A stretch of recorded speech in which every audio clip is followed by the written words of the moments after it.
अस्सलाम वालेकुम वीरो। ਤੁਹਾਡੇ ਇਲਮ 'ਚ ਹੀ ਹੈ ਮੇਰਾ ਬਾਪ ਸਮਾਨ ਭਰਾ ਜਿਹੜਾ ਸਾਡਾ ਸਭ ਤੋਂ ਵੱਡਾ ਭਰਾ, ਜਿਹਦੇ ਸਿਰ 'ਤੇ ਸਾਡੇ ਯਤੀਮ ਹੋਣ ਬਾਅਦ ਪੱਗ ਰੱਖੀ ਗਈ ਸੀ, ਉਹ ਦੁਨੀਆ ਤੋਂ ਟੁਰ ਗਏ ਨੇ, ਚਲੇ ਗਏ ਨੇ 54 ਸਾਲ ਦੀ ਉਮਰ 'ਚ। ਮੈਂ ਸਿਰਫ ਇੱਕ ਛੋਟੀ ਜਿਹੀ ਬੇਨਤੀ ਹੈ, ਅਗਰ ਜ਼ਹਿਮਤ ਨਾ ਸਮਝੋ ਤੇ ਮੇਰੇ ਵੱਡੇ ਭਾਈ ਸਾਹਿਬ ਵਾਸਤੇ ਫਾਤਿਹਾ ਪੜ੍ਹ ਦੇਣਾ। ਤੇ ਫਿਰ ਮੈਂ ਅਗਲੀ ਗੱਲ ਇਹ ਕਰਨੀ ਚਾਹੁੰਦਾ ਕਿ ਭਾਈ ਸਾਹਿਬ ਬਿਮਾਰ ਸਨ, ਨਹੀਂ ਸਨ ਬਿਮਾਰ, ਉਹਨਾਂ ਨੂੰ ਹਾਰਟ ਦਾ ਇਸ਼ੂ ਕੋਈ 2 ਸਾਲ ਪਹਿਲੇ ਡਿਟੈਕਟ ਹੋਇਆ ਸੀ ਅਤੇ ਉਹ ਹਾਰਟ ਦਾ ਕੁਛ ਆਰਟਰੀਜ਼ ਬੰਦ ਸਨ ਅਤੇ ਉਹ ਇਸ ਦਰਮਿਆਨ 'ਚ ਉਹਨਾਂ ਨੂੰ ਹਾਰਟ ਸਰਜਰੀ ਰਿਕਮੈਂਡਡ ਸੀ, ਓਪਨ ਹਾਰਟ ਸਰਜਰੀ ਉਹਨਾਂ ਨਹੀਂ ਕਰਵਾਈ ਟਾਈਮ 'ਤੇ। ਅਤੇ ਉਹ ਫਿਰ ਇੰਜ ਵਾਲੇ ਵਿੱਚ ਜਿਹੜੇ ਤੁਹਾਨੂੰ ਪਤਾ ਹੈ ਹਕੀਮ ਲੁਕਮਾਨ, ਔਰ ਕੋਈ ਹਕੀਮ ਲੁਕਮਾਨ ਹੈ, ਕੋਈ ਹੋਮਿਓਪੈਥੀ ਹੈ, ਕੋਈ ਤਿੱਬੇ ਨਬਵੀ ਵਾਲਾ ਆ ਜਾਂਦਾ ਹੈ, ਤੁਸੀਂ ਅਜਵਾ ਖਜੂਰ ਖਾ ਲਓ, ਤੁਸੀਂ ਹੋਮਿਓਪੈਥਿਕ ਦਵਾਈ ਖਾ ਲਓ, ਤੁਸੀਂ ਇਸਲਾਮੀ ਸ਼ਹਿਦ ਵਰਤ ਲਓ, ਤੁਸੀਂ ਜਨਾਬ ਕੋਈ ਹਕਮਤ ਦੀ ਦਵਾਈ ਖਾ ਲਓ। ਅਤੇ ਖੈਰ ਉਹ ਇੰਜ ਕਰਕੇ ਉਹ ਉਦੋਂ ਉਹਨਾਂ ਇੱਕ ਸੈਕਿੰਡ ਓਪੀਨੀਅਨ ਲਿਆ ਕਿਸੇ ਕੋਲੋਂ, ਹੋਰ ਸਰਜਨ ਕੋਲੋਂ, ਅਤੇ ਸਰਜਨਸ ਦੀ ਵੀ ਗਲਤੀ ਹੁੰਦੀ, ਡਾਕਟਰਾਂ ਦੀ ਵੀ।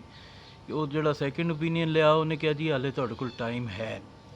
ਮਤਲਬ ਇੱਕ ਡਾਕਟਰ ਦਾ ਇਹ ਕਹਿਣਾ ਕਿ ਤੁਹਾਡੇ ਕੋਲ ਟਾਈਮ ਹੈ, ਇਹ ਇੱਕ ਆਮ ਆਦਮੀ ਨੂੰ ਤਕਰੀਬਨ ਤਸੱਲੀ ਦੇਣ ਵਾਲੀ ਗੱਲ ਹੈ ਕਿ ਵੀ ਤੂੰ ਖੈਰ ਮੇਰੇ ਤੂੰ ਲਗਾ, ਫਿਰ ਤੁਸੀਂ ਜੇ ਉਹਨੂੰ 2 ਸਾਲ ਦਾ ਟਾਈਮ ਦਿਓਗੇ ਉਹ ਸਾਰੀ ਉਮਰ ਲਈ ਟਾਈਮ ਲੈ ਜਾਏਗਾ। ਉਹ ਕਹੇਗਾ ਅੱਛਾ ਡਾਕਟਰ ਸਾਹਿਬ ਨੇ ਕਿਹਾ ਹੈ ਕਿ ਇੱਕ ਮਤਲਬ ਸਰਜਨ ਨੇ ਕਿਹਾ ਕਿ ਟਾਈਮ ਹੈ ਅਤੇ ਮੈਂ ਹੋਰ ਦੂਜੇ ਤੀਜੇ ਪੁੱਠੇ ਸਿੱਧੇ ਤਰੀਕੇ ਵਰਤਣਾ। ਖੈਰ ਉਹ ਇਸ ਤਰ੍ਹਾਂ ਆਪਣੀ ਜੋਬ ਕੰਟੀਨਿਊ ਕਰਦੇ ਰਹੇ। ਉਹ ਕੋਈ 2-1 ਮਹੀਨੇ ਪਹਿਲੇ ਜਨਵਰੀ 'ਚ ਉਹ ਗਏ ਸਨ ਉੱਥੇ ਗਵਾਦਰ, ਉਹਨਾਂ ਦੀ PSL ਦੇ ਹੈੱਡ ਸਨ, ਜਿਹੜੀ ਆਸ਼ਵਾਨੀ ਦੇ ਹੋਟਲਸ ਦੀ ਚੇਨ ਹੈ PC ਦੀ, ਪਲ ਕੰਟੀਨੈਂਟਲ ਦੀ, ਇਹਦੇ ਹਾਰਟੀਕਲਚਰ ਡਿਪਾਰਟਮੈਂਟ ਦੇ ਹੈੱਡ ਸਨ। ਅਤੇ ਉਹਨਾਂ ਨੂੰ ਜਾਣਾ ਪੈਂਦਾ ਸੀ, ਕਦੀ ਕਰਾਚੀ, ਕਦੀ ਗਵਾਦਰ, ਕਦੀ ਲਾਹੌਰ ਆਉਂਦੇ ਸਨ, ਜਿੱਥੇ ਜਿੱਥੇ PC ਹੈ। ਖੈਰ ਉਹ ਉੱਥੇ ਗਏ ਸਨ, ਉੱਥੇ ਉਹਨਾਂ ਨੂੰ ਹੋਇਆ ਨਮੂਨੀਆ। ਇਹ ਹੁਣ ਜ਼ਰਾ ਗੌਰ ਨਾਲ ਸੁਣਨਾ ਹੈ, ਬਹੁਤ ਜ਼ਰੂਰੀ ਹੈ ਮੇਰੇ ਖਿਆਲ 'ਚ। ਇਹ ਅੱਜ ਜਿਹੜੀ ਮੈਂ ਵੀਡੀਓ ਕਰ ਰਿਹਾ, ਇਹ TV 'ਤੇ ਜਿੰਨੇ ਸ਼ੋਅ ਹੋਏ ਨੇ, ਜਿੰਨਾ ਕੁਛ ਵੀ ਹੋਇਆ, ਮੈਂ ਗਾਰੰਟੀ ਨਾਲ ਕਹਿੰਦਾ ਜਿੰਨੇ ਡਾਕਟਰਾਂ ਗੱਲ ਕੀਤੀ ਤੁਹਾਡੇ ਨਾਲ, ਇਹ ਉਹਨਾਂ ਸਭ ਤੋਂ ਮੁਖਤਲਿਫ ਔਰ ਸਭ ਤੋਂ ਅਹਿਮ ਨੁਕਾਤ ਨੇ ਜਿਹੜੇ ਮੈਂ ਤੁਹਾਡੇ ਗੋਸ਼ਗੁਜ਼ਾਰ ਕਰਨ ਲੱਗਿਆ। ਇਸ ਵਾਸਤੇ ਇਹਨਾਂ ਨੂੰ ਗੌਰ ਨਾਲ ਸੁਣਨਾ ਔਰ ਸ਼ੇਅਰ ਵੀ ਲਾਜ਼ਮੀ ਕਰਨਾ। ਉੱਥੇ ਹੋਇਆ ਉਹਨਾਂ ਨੂੰ ਨਮੂਨੀਆ ਜੀ, ਗਵਾਦਰ 'ਚ, ਠੀਕ ਹੈ। ਉਸ ਤੋਂ ਬਾਅਦ ਉਹ ਇੱਥੇ ਆ ਗਏ, ਫਿਰ ਉਹ ਘਰ ਚੁੱਕੇ, ਉਹਨਾਂ ਦੀ ਜੋਬ ਸਟਾਰਟ ਹੋਈ ਸੀ ਮਰੀ 'ਚ, ਅਤੇ ਉਹਨਾਂ ਦਾ ਰਿਹਾਇਸ਼ ਮਰੀ ਸੀ, ਹੈੱਡ ਆਫਿਸ ਇਸਲਾਮਾਬਾਦ ਹੈ। ਅਤੇ ਉਹ ਫਿਰ ਮੇਰੀ ਵੱਡੀ ਹਮਸ਼ੀਰਾ ਬਾਜੀ ਕੋਲ ਆ ਗਏ, 2 ਮਹੀਨੇ ਉੱਥੇ ਹੀ ਰਹੇ ਔਰ ਅੰਡਰ ਟਰੀਟਮੈਂਟ ਸਨ। ਫਿਰ ਕਿਸੇ ਹਕੀਮ ਦਾ ਵੀ ਉਹਨਾਂ ਨੂੰ ਇਸੇ ਦਰਮਿਆਨ 'ਚ ਕਿਹਾ, ਔਰ ਜਿੰਦੀ ਉਹਨਾਂ ਦਵਾਈ ਖਾਧੀ, ਕੋਈ ਸਰਦਾਰ ਹਕੀਮ ਹੈ ਕਰਾਚੀ ਕੰਪਨੀ 'ਚ, ਜਿੰਦੀ ਉਹਨਾਂ ਦਵਾਈ ਖਾਧੀ, ਔਰ ਉਸ ਤੋਂ ਬਾਅਦ ਉਹਨਾਂ ਨੂੰ ਇਹ ਸਾਰਾ ਸਿਲਸਿਲਾ ਇੱਕਦਮ ਬੂਸਟ ਹੋ ਗਿਆ। ਲੇਕਿਨ ਕਹਿਣ ਦਾ ਮਕਸਦ ਇਹ ਕਿ ਇਹ ਉੱਥੇ ਨਮੂਨੀਆ ਹੋਇਆ ਜਨਵਰੀ 'ਚ, ਜਨਵਰੀ ਤੋਂ ਪਹਿਲੇ ਕਰੋਨਾ ਆ ਚੁੱਕਿਆ ਸੀ। ਨਮੂਨੀਆ ਇੱਕ ਵਾਜ਼ੇ ਅਲਾਮਤ ਹੈ ਕਰੋਨਾ ਦੀ ਡੈਥਸ ਦੇ ਵਿੱਚ, ਕਿ ਜਿਨ੍ਹਾਂ ਦੀ ਅਮਵਾਤ ਹੋ ਰਹੀਆਂ ਨੇ ਕਰੋਨਾ ਨਾਲ, ਉਹਨਾਂ 'ਚ ਨਮੂਨੀਆ ਇੱਕ ਵਾਜ਼ੇ ਅਲਾਮਤ ਹੈ।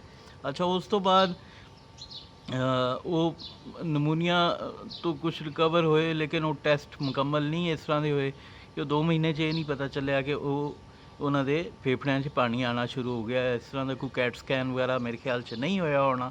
ਅਤੇ ਉਹ ਫਾਈਨਲੀ ਇਹ ਕਿ ਘਰ ਰਹਿੰਦਿਆਂ ਹਕੀਮ ਦੀ ਦਵਾਈ ਖਾਂਦਿਆਂ ਅਚਾਨਕ ਹੀ ਗੁਰਦਿਆਂ ਕੰਮ ਕਰਨਾ ਛੱਡ ਦਿੱਤਾ, ਔਰ ਜਦੋਂ ਹੌਸਪੀਟਲ ਲੈ ਕੇ ਗਏ ਉਦੋਂ ਪਤਾ ਲੱਗਿਆ ਕਿ ਉਹ ਬਹੁਤ ਸਾਰਾ ਪਾਣੀ ਜਿਸਮ 'ਚ ਭਰ ਚੁੱਕਿਆ।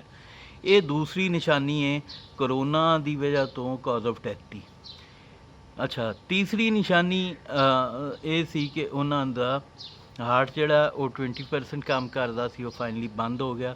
ਇਹ ਤੀਸਰੀ ਨਿਸ਼ਾਨੀ ਹੈ ਕਰੋਨਾ ਕਾਜ਼ ਆਫ ਡੈਥ, ਜਿਹੜੀਆਂ ਕਰੋਨਾ ਨਾਲ ਅਮਵਾਤ ਹੋ ਰਹੀਆਂ ਨੇ ਉਹਨਾਂ ਦੀਆਂ। ਖਾਂਸੀ ਉਹਨਾਂ ਨੂੰ ਹੈ ਸੀ, ਹਾਈ ਗ੍ਰੇਡ ਫੀਵਰ ਨਹੀਂ ਸੀ, ਠੀਕ ਹੈ। ਇਹ ਮੈਂ ਤੁਹਾਨੂੰ ਟਰੂ ਇਨਫੋਰਮੇਸ਼ਨ ਦੇ ਰਿਹਾ। ਅੱਛਾ, ਮੈਂ ਆਪਣੇ ਭਤੀਜੇ ਕੋਲੋਂ ਪੁੱਛਿਆ ਹੈ ਕਿ ਤੁਸੀਂ ਭਾਈ ਸਾਹਿਬ ਦਾ ਟੈਸਟ ਕਰਵਾਇਆ ਕਰੋਨਾ ਦਾ? ਉਹਨੇ ਕਿਹਾ ਜੀ ਹਾਂ ਕਰਵਾਇਆ, ਲੇਕਿਨ ਕਨਫਰਮ ਨਹੀਂ ਹੈ, ਠੀਕ ਹੈ। ਇਸੇ ਤਰ੍ਹਾਂ ਮੈਂ ਬਾਜੀ ਨੂੰ ਪੁੱਛਿਆ, ਆਪਣੀ ਵੱਡੀ ਹਮਸ਼ੀਰਾ ਨੂੰ, ਉਹਨਾਂ ਦੱਸਿਆ ਕਿ ਨਹੀਂ ਟੈਸਟ ਨਹੀਂ ਹੋਇਆ। ਬਹਰਹਾਲ ਮੈਨੂੰ ਨਹੀਂ ਪਤਾ ਟੈਸਟ ਹੋਇਆ ਹੈ ਜਾਂ ਨਹੀਂ ਹੋਇਆ, ਲੇਕਿਨ ਮੈਨੂੰ ਇਹ ਪਤਾ ਹੈ ਕਿ ਡਾਕਟਰ ਜ਼ਿਸ਼ਾਨ ਜਿਹੜਾ ਸਾਡਾ ਪੰਜਾਬ ਨੈਸ਼ਨਲ ਮੂਵਮੈਂਟ ਦਾ ਵੀਰ ਹੈ, ਉਹ ਜਿਹੜਾ ਸਾਈਪ੍ਰਸ 'ਚ ਉਹਦੀ ਗੱਲ ਇਹ ਬਿਲਕੁਲ ਠੀਕ ਹੈ ਕਿ ਚਾਈਨਾ ਦੀਆਂ ਕਿਟਸ ਵੈਸੇ ਵੀ ਜਿਹੜੀਆਂ ਸ਼ੁਰੂ 'ਚ ਆਈਆਂ ਸਨ ਉਹ ਤਾਂ ਵੈਸੇ ਹੀ ਰਿਲਾਇਬਲ ਨਹੀਂ ਸਨ। ਉਹਨਾਂ ਨੂੰ ਤਾਂ ਜਿੱਥੇ ਜਿੱਥੇ ਉਹ ਬਾਹਰ ਗਈਆਂ ਜਰਮਨੀ ਵਗੈਰਾ 'ਚ ਉਹਨਾਂ ਸੁੱਟ ਦਿੱਤੀਆਂ ਕਿਉਂਕਿ ਉਹ ਠੀਕ ਨਹੀਂ ਸਨ ਅਤੇ ਉਹ ਖਰਾਬ ਕਿਟਸ ਨਾਲ ਟੈਸਟ ਹੋਏ।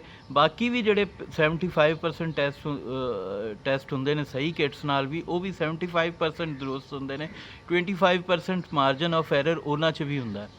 ਅੱਛਾ, ਹੁਣ ਅਗਰ ਇੱਕ ਟੈਸਟ ਹੋਇਆ ਵੀ ਉਹਦੇ 'ਚ ਨੈਗੇਟਿਵ ਆਇਆ ਵੀ ਹੈ ਅਤੇ ਉਹ ਪਤਾ ਨਹੀਂ ਕਿਸ ਕਿਟ ਨਾਲ ਹੋਇਆ, ਲੇਕਿਨ ਮੈਂ ਹੋਸਪਿਟਲ ਦੀ ਇਨਵਾਇਰਮੈਂਟ ਭਾਈ ਦੀ ਡੈਥ ਤੋਂ 2 ਦਿਨ ਪਹਿਲੇ ਜਿਹੜੀ ਦੇਖੀ, ਮੈਨੂੰ ਉੱਥੇ ਨਾ ਕਿਤੇ ਸੋਸ਼ਲ ਡਿਸਟੈਂਸਿੰਗ ਨਜ਼ਰ ਆਈ ਔਰ ਨਾ ਹੀ ਮੈਨੂੰ ਇਹਦੇ ਕੋਈ ਅਸਾਰ ਮਿਲੇ ਕਿ ਜਿਹੜੇ ਹੋਸਪਿਟਲ 'ਚ ਐਡਮਿਟਡ ਪੇਸ਼ੈਂਟਸ ਨੇ ਉਹਨਾਂ ਦੇ ਕੋਈ ਟੈਸਟ ਹੋ ਰਹੇ ਨੇ ਇੰਝ ਦੇ ਕਰੋਨਾ ਦੇ।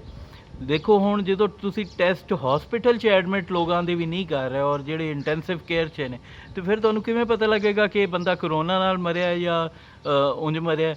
ਦੇਖੋ ਬਾਹਰ ਤਾਂ ਦੁਨੀਆ 'ਚ ਇਹ ਹੈ ਕਿ ਜਿੱਥੇ ਬੰਦਾ ਕਰੋਨਾ ਪੋਜ਼ੀਟਿਵ ਹੈ ਉਹਦੀ ਹਾਰਟ ਬੀਟ ਰੁਕਦੀ ਹੈ, ਉਹ ਜਾਂ ਉਹਦਾ ਲੰਗਸ ਦਾ ਮਸਲਾ ਹੁੰਦਾ ਹੈ ਜਾਂ ਰੇਨਲ ਫੇਲੀਅਰ ਹੁੰਦਾ ਹੈ, ਉਹ ਹਰ ਸੂਰਤ 'ਚ ਉਹ ਉਸ ਡੈਥ ਨੂੰ ਕਰੋਨਾ ਡੈਥ ਸਮਝਿਆ ਜਾਂਦਾ ਹੈ, ਕਰੋਨਾ ਦੀ ਵਜ੍ਹਾ ਤੋਂ ਉਹਦੇ 'ਚ ਦਰਜ ਕੀਤਾ ਜਾਂਦਾ ਹੈ।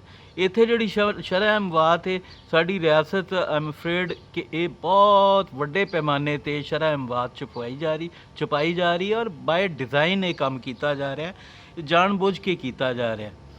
ਅੱਛਾ, ਹੁਣ ਇੱਕ ਹੋਰ ਮੈਂ ਤੁਹਾਡੀ ਤਵੱਜੋ ਜਿਹੜੀ ਅਸਲ ਚੀਜ਼ 'ਤੇ ਦਿਵਾਉਣੀ ਚਾਹ ਰਿਹਾ, ਕਿਉਂਕਿ ਮੈਂ ਚਾਹ ਰਿਹਾ ਕਿ ਮੈਂ ਜਿੰਨਾ ਮੁਖਤਸਰ ਕਰ ਸਕਾਂ ਇਸ ਗੱਲ ਨੂੰ, ਗੱਲ ਲੰਬੀ ਹੈ।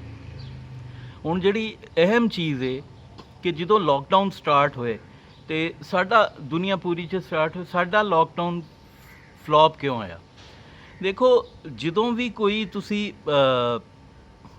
ਪਾਲਿਸੀ ਬਣਾਉਂਦੇ ਹੋ, ਕੋਈ ਨੈਸ਼ਨਲ ਲੈਵਲ 'ਤੇ ਕੋਈ ਵੀ ਚੀਜ਼ ਕਰਦੇ ਹੋ, ਕੋਈ ਇੰਝ ਦਾ ਲਾਅ ਬਣਾਉਂਦੇ ਹੋ, ਕੋਈ ਇੰਝ ਦਾ ਲੋਕਡਾਊਨ ਇੰਪਲੀਮੈਂਟ ਕਰਦੇ ਹੋ, ਕੋਈ ਵੀ ਚੀਜ਼ ਕਰਦੇ ਹੋ, ਅਤੇ ਤੁਸੀਂ ਉਹ ਜਿਹੜਾ ਜੋ ਕੁਛ ਬਾਹਰ ਹੋ ਰਿਹਾ ਉਹਨੂੰ 100% ਕਾਪੀ ਨਹੀਂ ਕਰਦੇ, ਬਲਕਿ ਸਭ ਤੋਂ ਪਹਿਲੇ ਆਪਣੇ ਮੁਆਸ਼ਰੇ 'ਤੇ ਗੌਰ ਕਰਦੇ ਹੋ, ਆਪਣੀ ਮੁਆਸ਼ਰਤ 'ਤੇ ਗੌਰ ਕਰਦੇ ਹੋ, ਆਪਣੇ ਲਾਈਫ ਸਟਾਈਲ 'ਤੇ ਗੌਰ ਕਰਦੇ ਹੋ, ਲੋਕਾਂ ਦੀ ਨਫਸਿਆਤ 'ਤੇ ਗੌਰ ਕਰਦੇ ਹੋ ਕਿ ਤੁਹਾਡੇ ਮੁਆਸ਼ਰੇ 'ਚ ਲੋਕਾਂ ਦੀ ਨਫਸਿਆਤ ਕੀ ਹੈ। ਹੁਣ ਅਗਰ ਬਾਹਰ ਕੈਨੇਡਾ 'ਚ ਉਹਨਾਂ ਪੈਸੇ ਦਿੱਤੇ ਨੇ ਔਰ ਉੱਥੇ ਇਹ ਕੰਮ ਹੋਇਆ ਅਤੇ ਉਹ ਸਮਝ ਲਓ ਕਿ ਉੱਥੇ ਅਵੇਅਰਨੈਸ ਦਾ ਲੈਵਲ ਇਹ ਨਹੀਂ ਹੈ, ਠੀਕ ਹੈ।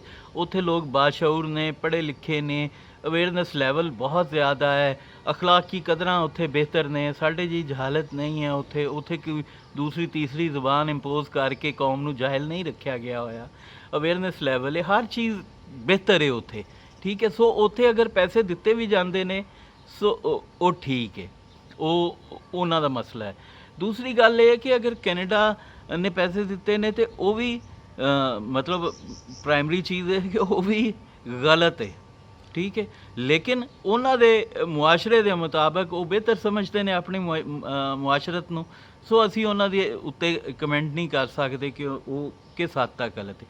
ਲੇਕਿਨ ਜਿਹੜਾ ਪਾਕਿਸਤਾਨ ਦੇ ਵਿੱਚ ਹੋਇਆ ਹੈ ਕਰੋਨਾ ਲਾਕਡਾਊਨ ਤੋਂ ਬਾਅਦ, ਇਹ ਮੈਂ ਸਮਝਣਾ ਪੂਰੀ ਜਿਹੜੀ ਇੰਟੈਲੀਜੈਂਸੀਆ ਸਾਡੀ ਪਾਕਿਸਤਾਨ ਦੀ, ਜਿਹੜੇ ਇੰਟਲੈਕਚੁਅਲਸ ਨੇ, ਜਿਹੜੇ TV 'ਤੇ ਬੈਠੇ ਨੇ, ਜਿਹੜੇ ਹੋਰ ਕਿਤੇ ਬੈਠੇ ਨੇ, ਉਹਨਾਂ ਦਾ ਜਿਹੜੇ ਸਾਡੇ ਇਦਾਰਿਆਂ 'ਚ ਥਿੰਕ ਟੈਂਕਸ ਬੈਠੇ ਨੇ, ਜਿਹੜੇ ਗਵਰਨਮੈਂਟ 'ਚ ਇੰਟਲੈਕਚੁਅਲਸ ਬੈਠੇ ਨੇ, ਫੈਸਲਾ ਸਾਜ਼ ਬੈਠੇ ਨੇ, ਪਾਲਿਸੀ ਮੇਕਰਸ ਬੈਠੇ ਨੇ, ਉਹਨਾਂ ਦਾ ਟੋਟਲ ਫੇਲੀਅਰ ਹੈ।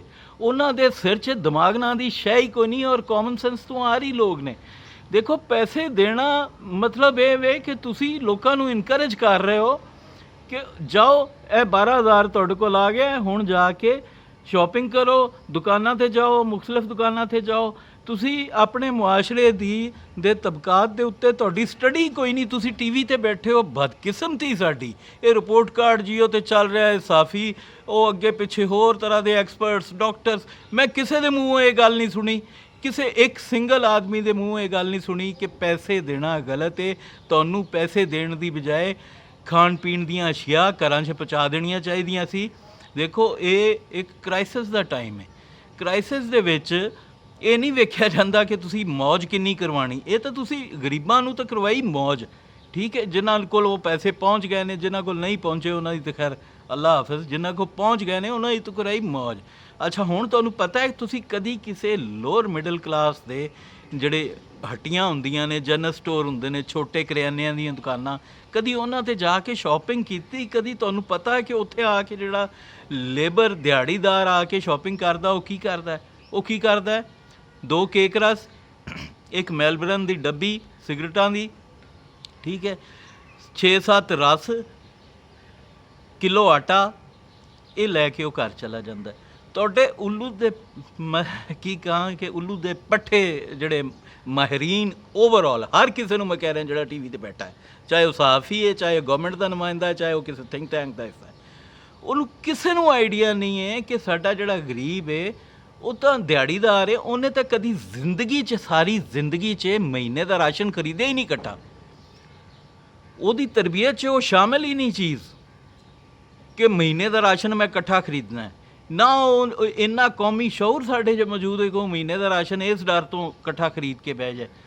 ਉਹਨੇ ਉਸ 12,000 ਨਾਲ ਡੇਲੀ ਸ਼ਾਪਿੰਗ ਕਰਨੀ ਹੈ, ਡੇਲੀ ਇੰਨਾ ਹੀ ਸਮਾਨ ਲੈਣਾ ਹੈ। ਮਤਲਬ ਇਹ ਵੇ ਕਿ ਇਨ ਅਦਰ ਵਰਡਸ ਤੁਸੀਂ ਲੋਕਾਂ ਨੂੰ ਫੈਸਿਲੀਟੇਟ ਕਰ ਰਹੇ ਹੋ, ਲੋਕਾਂ ਨੂੰ ਮਤਲਬ ਉਹਨਾਂ ਨੂੰ ਮਸ਼ਵਰਾ ਦੇ ਰਹੇ ਹੋ ਕਿ ਜਾਓ ਯਾਰ ਤੁਸੀਂ ਰੋਜ਼ ਜਾ ਕੇ ਮੁਖਤਲਿਫ ਦੁਕਾਨਾਂ ਤੋਂ ਕਿਤੋਂ ਦਹੀਂ ਲਓ, ਕਿਤੋਂ ਚੀਨੀ ਲਓ, ਕਿਤੋਂ ਥੋੜ੍ਹੀ ਚਾਵਲ ਲਓ, ਕਿਤੋਂ ਆਟਾ ਲਓ, ਕਿਤੋਂ ਇਹ ਕੇਕ ਰਸ ਲਓ, ਕਿਤੋਂ ਸਿਗਰਟ ਲਓ।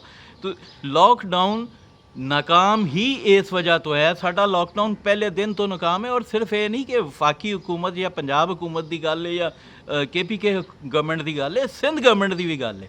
ਬੇਨਜ਼ੀਰ ਇਨਕਮ ਸਪੋਰਟ ਜਿਹੜਾ ਸੀ ਉਹ ਨੋਰਮਲ ਸਰਕਮਸਟਾਂਸਿਸ ਦੇ ਵਿੱਚ ਸੀ। ਉਦੋਂ ਕੋਈ ਇੰਜ ਦੀ ਵਬਾ ਨਹੀਂ ਸੀ ਆਈ ਹੋਈ ਕਿ ਉਹਦੇ ਵਿੱਚ ਤੁਸੀਂ ਪੈਸੇ ਤਕਸੀਮ ਕਰ ਰਹੇ ਸਾਜੇ। ਉਹਦੇ 'ਚ ਬੰਦੇ ਤੇ ਬੰਦਾ ਚੜਿਆ ਵੀ ਠੀਕ ਸੀ, ਠੀਕ ਹੈ, ਉਹਦੇ 'ਚ ਜਿੰਨਾ ਮਰਜ਼ੀ ਰਸ਼ ਹੁੰਦਾ ਸਭ ਸਹੀ ਸੀ। ਇਹਨਾਂ ਹਾਲਾਤ ਦੇ ਵਿੱਚ ਤੇ ਕੈਸ਼ ਦੇਣਾ ਹੀ ਗਲਤੀ ਸੀ।